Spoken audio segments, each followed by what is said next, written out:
ایک صاحب نے عجیب و غریب سوال کیا ہے کہ مولانا صاحب اہل حدیث کی تعداد ہمارے شہر میں بڑھ رہی ہے، اس کی کیا وجہ ہے؟ اس کی پہلی وجہ یہ ہے کہ ہم بے دلیل بات کرتے ہیں، وہ دلیل کے ساتھ بات کرتے ہیں. پہلی وجہ. ہمارے یہاں مدارس میں ہم کو فقہ پڑھائی جاتی ہے اور حدیث سے دلیل نہیں دی جاتی ہے، یہ بنیادی وجہ ہے. نمبر 2، یہ ایک حقیقت ہے، مجھے کہنا نہیں چاہیے، بعض لوگ اس سے بھی ناراض ہوتے ہیں کہ آپ اہل حدیث ہیں.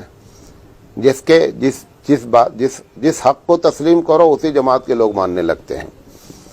اور 1000 مرتبہ میں نے دیوبندیت اور حنفیت کو حق بات کہا ہے تو اس کو لوگ ماننے کے لیے تیار نہیں کہ پکا دیوبندی حنفی ہے.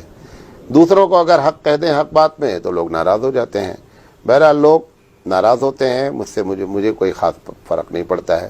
دوسری وجہ یہ ہے کہ بدعت اور شرک سے ایک بڑی تعداد اہل حدیث کی پاک ہوتی ہے. یہ اس کی برکت ہے کہ لوگ اہل حدیث بنتے ہیں.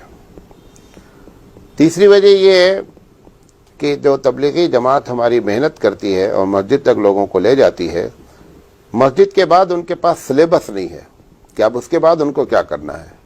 لہذا وہ جو خراب بندے ہوتے ہیں، وہ نیک بندے مسجد کے دروازے تک پہنچتے ہیں تو اہل حدیث حضرات ان کے سامنے دلائل سے بات کرتے ہیں تو وہ مکھن لے کے چلے جاتے ہیں اور چھاچھ یہ لوگ پیتے رہتے ہیں.